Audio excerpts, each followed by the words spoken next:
Hello, everyone, and welcome to today's broadcast of Speaking the Truth About Money with Martin Coward and Joy the Wise Woman. I am both Martin Coward and Joy the Wise Woman. Martin is my human name, and Joy the Wise Woman is my spiritual name. We are both human and spiritual. And I'm so excited today to have as our guest Geffrye Parsons. Geffrye Parsons is an expert in the world of diversity, inclusion, and diversity, equity, and inclusion. My mind went blank there for a minute. I'm sorry. He's also the CEO and the founder of the Inclusion Imperative. And what he loves to do is help people and organizations understand the importance and the value of inclusion in the workplace specifically. All of our lives are enhanced when we have the education, the tools, and motivation to move our world into a more inclusive environment where everyone feels included and everyone has an opportunity to live in a world of abundance and prosperity. So, Geff, thank you and welcome to our show today. I'd like to start out by asking you a question. How did you get into this world? You know, I think you said you spent 35 years when you were the managing director in a wealth management company or financial services industry, with a sideline of working around diversity, equity, inclusion, and inclusion became something you're very passionate about. But how did you get there? Tell us a little bit of your story about why you're so passionate about this work and why you think it's so important that you make such a difference with it. Well, thank you, Martin, and hello, everyone. It's great to be here. Thank you for the opportunity to come on and share. It's a great question, Martin. I mean, how does anyone get into this? Because diversity, equity, and inclusion is relatively new as a concept for organizations to really get their teeth into.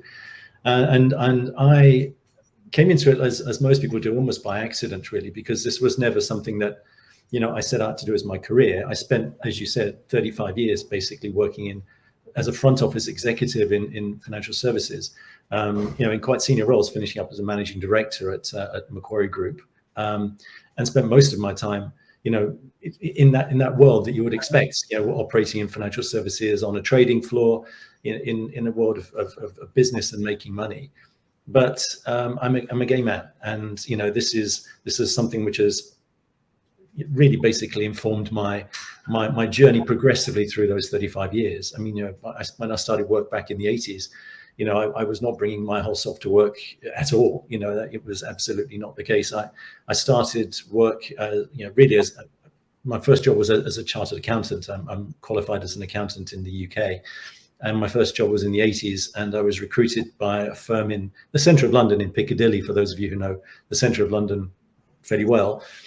Right by those pretty lights. It was a very a medium-sized accounting firm, and 15 of us started on the same day. And I looked around the room with the other 14 people, and there were 15 people who looked identical. We were all male and we were all white. And it just, even then, it just jarred me. London always has been a very cosmopolitan place, and sitting in a room with everybody who looked exactly the same and very much not like the people outside those walls was jarring even then. And it struck me that this was probably not the best way to do business, even at the time. Obviously, it took me a long time to actually start really translating that observation into potential action. And I spent half of my own career, a 35-year career, I spent half of it in the closet. It did not bring myself to work. I was not authentic in the workplace at all. And it was really only when I got, fairly old and fairly senior, when it almost, I wasn't worried about my career prospects, that I was able to embrace that. And from that point on, I decided that, this was something I was sufficiently passionate about to understand why it mattered. And I, got involved really side of desk, and increasingly center of desk, in promoting inclusion, and specifically, or particularly, not only, but particularly LGBTQ plus inclusion. So I co-founded the LGBTQ plus network at one of my previous employers, BNP Paribas, which is a French bank in London. And when I moved on to Macquarie, I chaired the network there for most of the 8 or 9 years that I was at Macquarie. I took up the chairship within 6 months of starting at Macquarie, and I stayed chair until I retired from Macquarie earlier this year. Well, I want to ask you a question that came up in me, and I have a very similar background. I'm also a CPA. I also worked in a financial services world. I was also a top producer in a financial, and I came tumbling down. But and I don't want to get too much into my story, and I can tell you we might talk about that a little bit. But I want to ask you. You said you at the early, and I too. We somewhat hit ourselves, but when we can't show up authentically in the workplace as who we truly are, how do you think that impacts our creative genius? It's fundamental. I mean, what we're really talking about in terms of inclusion, when I say an inclusive workplace, I mean a workplace in which there is a sufficient degree of psychological safety for people to be able to be authentic and contribute fully of themselves. The phrase of bringing your whole self to work has become a little bit almost like a cliche. People just don't even think what it means now, but it is important that you don't spend your time and your energy doing things like code switching, just sort of fitting into what you think the received patterns of behavior and wisdom are in an environment. You need to bring your perspective to it. And if you spend all your time covering, pretending you're somebody that you weren't, using different pronouns to what you really should be using, pretending you were doing other things last weekend than you really were, just avoiding conversations and not even contributing in team conversations, in case that suddenly creates a situation where you might be suddenly, exposed to risk, in my case of being outed. This is incredibly detrimental to your job. And I saw it throughout my own career. I think how much more happy and productive I might have been at work if I'd been able to be myself in the first half of my career, the way I was in the second half of my career. And that's something which has always resonated with me. But it's very, very powerful. And the more that we can get people to understand that this is not a nice to have, mental well-being, or well-being generally for people in the workplace, is fundamental. It comes from their psychological safety, and it allows them to give the best of themselves. And it's a payoff not just for them, it is a payoff for the teams that they work for and the organizations they work for. I like to use it. I mean, it's a tired old cliche, the square peg in a round hole. You can only fit a square peg in a round hole by diminishing it, significantly diminishing it or damaging it. Yeah, exactly. If you are a square peg trying to fit into a round hole of an organization, being damaged or being diminished is not useful for you, and it's certainly not useful for the organization. So, this is something which I think, people really ought to understand, that organizations are not helping themselves if they're not getting the best from their staff, and they're not helping their staff if they're not empowering them to be themselves. Exactly. I don't know if you're familiar with the Google did a study, I think it was called the Aristotle Project a few years ago, to look at what made certain teams very successful, what made a team a champion. How do you create how do you create leaders and you create teams that really make a big difference? And the one thing that they considered the most important thing was psychological safety. And for me, as a mindset coach, what I know to be true is that fear is always going to prevent us from tapping into that creative genius. So that's why it's not just a nice thing to do to make me comfortable in the workplace, but if I feel included, if I feel appreciated, and I feel people understand who I am as a human being and see me for my authentic self, that fear factor comes down, and then my authentic genius comes alive. My creative genius comes alive, and I have more fun as the employee or part of the workplace or part of the team. I'm enjoying myself. I'm more creative. I'm more productive. And if the employees and the staff are more creative, more productive, then bottom line, that's going to be good for the company. Yeah, absolutely. I mean, it's worth us just pausing just in case there are people on listening who have not heard of psychological safety before. I mean, this was a phrase which was coined by Amy Edmondson at Harvard, but basically means that you feel, well, there's a shared belief within the group that you're part of a team, that that environment is safe for basically taking a different view, being not just fitting in, so not code switching. So it's okay for you to take a risk, to disagree, to challenge received wisdoms, to basically ask people to try to think of another way than just the way that you always do things. And that, as you said, if you're sitting in fear, you're not going to do that.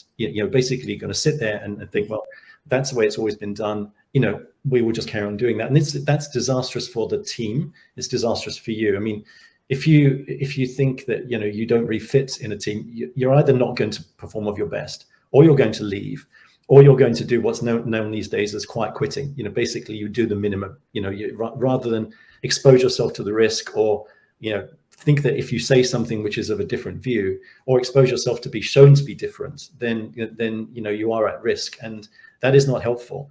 And it produces, of course, things like groupthink, and there are plenty of examples of just how disastrous that can be.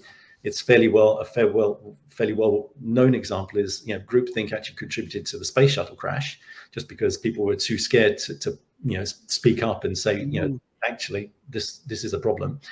And things like that. There's a dramatic example, but day to day in the workplace, that's the sort of thing that can really happen. And teams are not going to learn. There is a fundamental lack of innovation and learning in a team where everybody just follows received wisdom and assimilates to the the perceived norms. Accenture did some research a couple of years ago and found that open cultures, open organizations within teams, they equal/open created a 6 times multiple of innovation mindset, and that's what you want. You want people to be using their creative juices to inspire progress and change. You just can't carry on doing things the way you always have done, or the market will overtake you. I want to share a personal story. I love that. It made me think of my own story of a few years ago, but my last job in the world of finance. And I was hired from one firm to another firm, largely, and they pursued me for 2 years because I was somewhat of a high profile gay man. I was part of the Human Rights Campaign steering committee. I was the gala co-chair when we were leading up to marriage equality and all those kind of things. And I was a pretty high profile guy in New York. And another big firm actually paid me a lot of money to come over and work for their firm. And so it was like, oh my God, I was so excited because my gay card moved me to the front of the line. That's what they wanted. They wanted a gay man. But what I got to tell you 2 things, and I would love for you to comment on that. I never felt comfortable in that firm. I always felt there was something missing. Right. And it all came tumbling down when we elected this dark force into the power in this country in 2016. And I went into a panic. I went into a tailspin, and I went into a dark night of the soul. And I was just projecting fear and unhappiness from within me. And I could not get a client. And I went from being a top producer to being on the edge of bankruptcy literally within months, because my fear was so big. Not I didn't know it was from the company, but because the country had taken this move toward the people who looked like the bullies who bullied me in South Georgia growing up. And also the people in the firm, it became clear to me they really didn't care. They were just wanted a Republican in the White House because they thought it'd be good for the markets. So I found myself in a very, very toxic environment. And what I realized, they didn't really want me, Martin Coward. They wanted my market share. They wanted my money. And I felt abused by all of that. And when I finally left and got out of there, and thank God I did, it was on the surface level, it was all kind of like, oh yeah, we love gay people. But underneath it, you knew they really didn't really give a crap about me. Well, I mean, what you just described is classic pinkwashing, right? I mean, that's something that comes up every year around Pride, when organizations decide it's time to put a rainbow on their logo or whatever, which I'm absolutely not opposed to, because the more visibility we get as a community, the better. What I am opposed to, as I'm sure everybody on this call would be, is when that's really not backed up by substance of day-to-day corporate culture. It's really essential that they're walking it as well as talking it. So if you want the business of the LGBTQ plus community, or you want to portray yourself to be an inclusive organization, it is important that you are actually doing that. And what you just described is a classic sort of either tokenistic or performative kind of step that they took there. A lot of organizations feel they should be doing this because it's the right thing to do. That's performative, or it might just be, well, we need to have somebody, like you as a gay man on board, so we can say, look, hey, how inclusive we are. That's just tokenistic. It's chasing quotas, and it's all optics. What matters is what's happening day to day at the coalface, to use the phrase I like to use. And they weren't listening to you, and that's the psychological safety that you were lacking. There was no organizational learning arising from that, because you weren't able to give of your best self, and as a result, the organization didn't get the best out of you, and quite the opposite, actually. So it can be quite destructive. And if organizations focus only on the visual aspect of appearing to be inclusive, it's actually very, very destructive, because it means they're not buying into inclusion.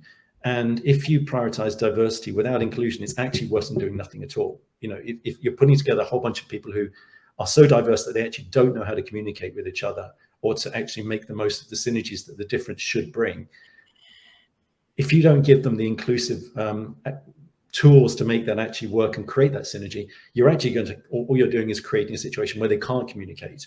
And that actually has been proven by endless studies to be worse than doing nothing.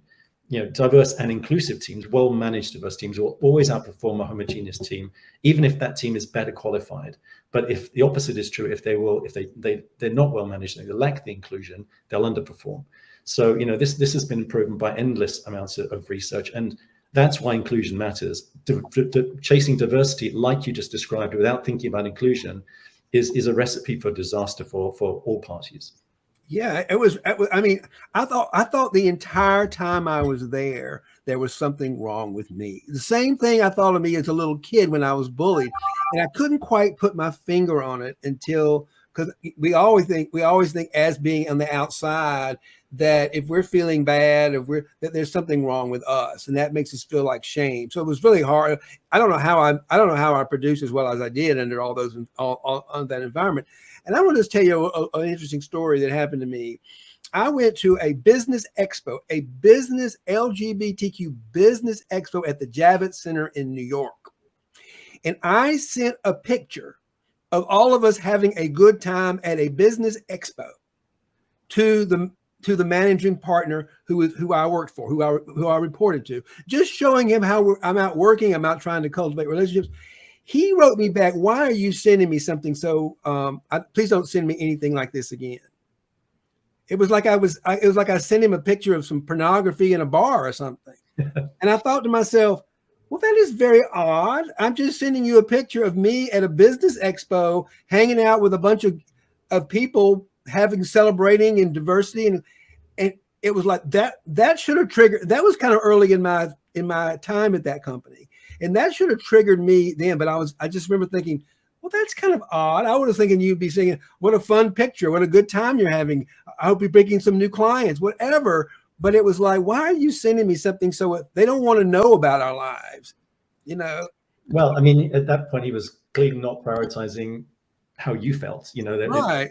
It was that response. I mean, it must be tempting, of course. I mean, someone in his position, I assume it was a male. It's a male, yeah. I mean, they're extraordinarily busy. They've got great responsibilities on them. And, they probably just think, I just haven't got time for this. And that is a common problem. This can get crowded out and become a nice to have. And if it's only treated as a nice to have, it's discretionary. It's the first thing to get chopped when they're too busy or there's no money or whatever. So, that's the real sort of one of the real acid tests of whether an organization is really committed to buying into this being. Yeah, I agree with you, because it made me feel bad. It made me feel it just kind of made me feel like shame. And I'm like, well, hey, I'm sending a picture of just us gay men and women having a good time at an expo, business expo. That in my view is a bit of a failure of leadership. Authentic leaders are the ones that are really responsible for creating the psychological safety that we need. Exactly. That's usually done by people who are a more functional level, team leaders who are basically living the experience, but they need the tone from the top. But everybody who's a leader, needs to be doing, well, basically three things. They need to be communicating very, very well. And that basically finding ways to express, the views that they have, but in a way which people can understand. And that's a two-way thing. Yeah. They need to show real understanding and empathy. They need to be curious. They need to want to know about your life in the way that you try to show them. They need to be keen to learn new things, to understand, expose themselves to the difference, and to listen. but listen to understand, not listen to respond. You have people who just listen, they can't wait to respond and just tell you what you're wrong. Listen to understand, create something of empathy. And then from all of that, just, you know, that all comes back to the communication of the first point. But the third point really is authenticity. And you mentioned earlier, I think, vulnerability. That might have been before we came on air, but vulnerability is a key thing that leaders really need to display. And it's the first thing leaders flinch from, because the fear of not looking like they know what they're doing, not looking at all of the answers, and being incompetent, that's the absolute fear number one for most leaders, right? But it is, you know, embracing the fact that they don't know everything, and they can surround themselves by people who actually do and can actually help them learn, is really what management is about. You know, you can be great at the hard skills of your job, but the soft skills are really what make managers very good managers. And those come from being authentic and exposing yourself to being vulnerable, not knowing everything. Learning from people in the organization, and even other people outside the organization, from their experiences. And their experiences are valuable and very, very informative for the person to build that knowledge base that they need. I agree with you. And Brene Brown, the sort of the expert on vulnerability, says that being vulnerable is probably the biggest gift that a leader can bring into the workplace. And it's something that so many, and I think that's probably why the work that you do is so important, because if you can help them understand they need to be vulnerable, they need to be exposed, they need to show up like a real leader with empathy and compassion and competency and all those wonderful things, if they really want to lead a team to championship, to lead it to create a winning team over there. Yep. So and what we've already discussed is, we've said that the value to the organization when you create a winning team is that people become more productive, more creative, and and everybody wins, and the company becomes more profitable. Yep. I want to ask you a little bit about what is one of the common barriers. You go out in this world as a consultant to help companies. What do you see as, what's the biggest resistance, or maybe the biggest common barrier that these people face in being able to want to educate themselves and understand the importance of what's standing in their way? What are the common things that kind of stand in people's way who run these organizations? But there are a few things. One of them we've kind of touched on already, which is just the fact that this is just one of 1,000 priorities, you know, and whether or not it actually becomes a priority relative to the fact that, you know, they've got, you know, a horrendous budget to work on, and you know, an awful lot of schmoozing that needs to be done, and everything else that basically fills executives' time. You know, this becomes something which can easily be crowded out, and if it slips down the priority list and becomes considered, you know, in their mind, discretionary, it just falls away. And without the tone from the top, without executives championing this, it's going to go nowhere. They may not be the people who actually really implement the force of change day to day, because, you know, they're probably too remote from it, they're a bit too senior. But if they don't support the people who are really going to have to do that, they don't give them the time and the space and the energy and you know, the express tone from the top, you know, the organization is going to go nowhere, and you know, in terms of buying into this inclusion. So that's a real problem, and an awful lot of it just comes down, of other problems, comes down to a misunderstanding, you know, that this is just all woke and trendy, and, you know, it actually doesn't really matter, and we're just trying to be a little bit too hip and right on about this, really missing the point about the fact that, you know, organizations are full of people, and people are organic, and they do need to feel a sense of belonging in order to be of their best selves, fully productive, and helping the organization achieve what it needs to do, and helping it learn. But also just, you know, the fact that, you know, this is considered to be like, you know, by some people who, you know, perhaps slightly older people, and, you know, people of my generation above, I mean, this is new to them, and don't have that as part of their experience and their DNA. You know, I was asked once when I was promoting the LGBTQ network at my previous employer, why there wasn't a straight man's network. And, you know, I was going to say, well, actually, there is a network because there is a marginalized group that basically needs support. A straight man's network is not a marginalized group, but basically the network for the straight man is the organization. Because right, exactly. Everybody in it was a straight, and, you know, a straight white man. There were some exceptions to that, because obviously there were women and people of color, etc. But ordinarily that was you know, the predomination that was there. So that sort of thing, you just run into levels of lack of familiarity, lack of understanding, lack of support, and really just a lack of commitment and buy-in. And, I was just speaking on a podcast yesterday about the pitfalls that organizations need to avoid to avoid, if they really want to become inclusive, don't fall into these pitfalls. And those sorts of things that I've just mentioned were key on that. And top of the list, I would say, was buy-in at the executive level and making sure that the culture and the tone from the top is correct. Absolutely. And so so the real motivation, the real inspiration for an organization is better profits. I mean, that's the key, right? So, I mean, that's the whole point is if you can improve, if you can slow down to include inclusion in the workplace and make it part of your business structure, you're going to make more money. You're going to have more productive teams. You're going to be more creative. You're going to make more money. So let's just, hopefully somebody's listening today that might say, I've never thought about it that way. What would be some simple things that they could do right away after listening to this podcast? What could they do right away? It's very simple to take one step towards more inclusion in the workplace. Well, I mean, some of the things that I've just been mentioning, actually, if you are in any sort of leadership role, or you've got even a voice within the organization, even if you're not formally a leader, if you are somebody that people will listen to, use your voice. You don't have to be of a particular minority characteristic to be an ally for that. And as you and I know, we're both LGBTQ plus people, and we are by definition a minority, and we do need other people to amplify our message. Otherwise, we're just never going to be heard. So people can use their voices to be an ally, and they need to do basically those three things you just mentioned that leaders need to do. They need to be basically ultimately try to be authentic, but and empathetic. But they need to make sure that the communication is very, very clear about their levels of support on this, right? And put themselves as much as they can into the shoes, be empathetic towards the people who are coming at it from a different perspective, and make sure that they are heard, make sure that they are given a platform. They're not just sidelined because their view might be different. So where you've got a team environment, make sure that everybody's voice is heard. For heaven's sake, don't create an environment where people feel that they cannot speak up or say something which might challenge received wisdom or be seen to be, in any way, laughable. This was the groupthink example that I was talking about earlier. That's what psychological safety is. If you can't speak up without fear of negative repercussion, that's not inclusive. That's the opposite. So, it's very important that everybody just day to day tries to practice these inclusive behaviors.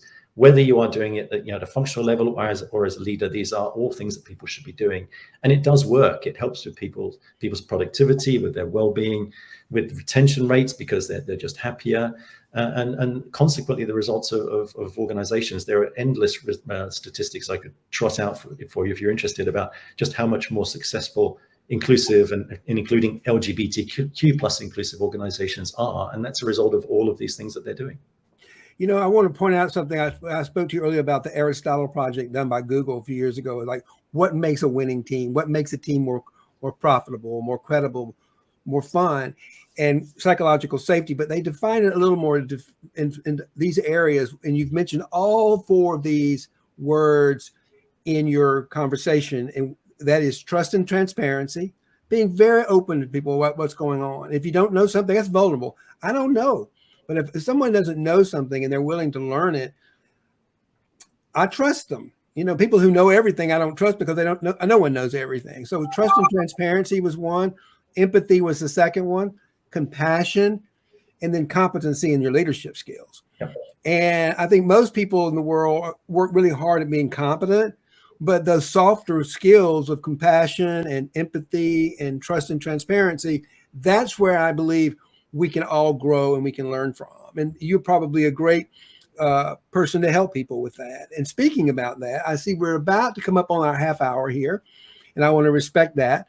And I'd like to ask you if you would share with us, what is the best way if a corporation or someone wants some help and support, is better understanding about what they can do in their organization, what's the easiest and the best way for people to get in touch with you, Geffrye? Thanks, Martin. I mean, yeah, I'm glad you used empathy there, because I call myself the CEO, which is in my case the Chief Empathy Officer, not the Chief Executive Officer, because I'm, it's just me. So Yes. I'm a one-person consultant, and the one-person consultant person is very happy to help organizations. So just reach out to me through my website, which is The Inclusion Imperative. So it's very easy, www.theinclusionimperative.com, or it's just Geff@theinclusionimperative.com, but with the weird spelling, Geff. There's no O in it, just to be different. Thank you, Dad. He gave me that weird spelling. And I'd love to have conversations with everybody about this. I'd see if I can help. The organizations are major agents of change, both internally but externally as well. They're fantastic role models, and they have great influence. And if we can get them to be more inclusive, then we're going to help the world become more inclusive and a better place to be. I agree with you 100%.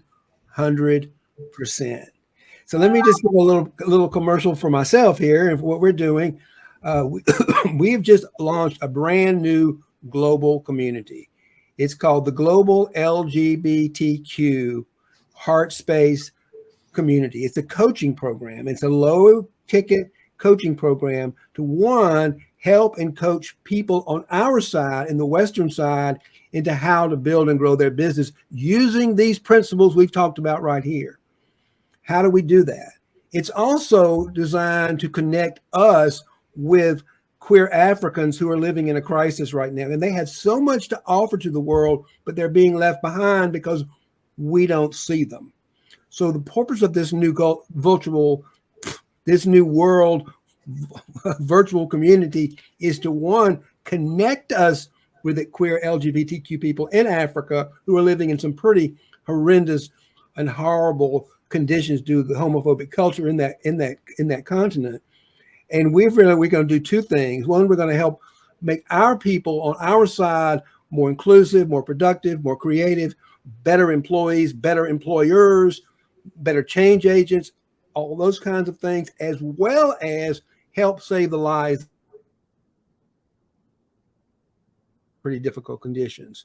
So if you'd like to join us over there, we would love to have you. And I'll leave the link in the notes here so you can pick it up. Okay.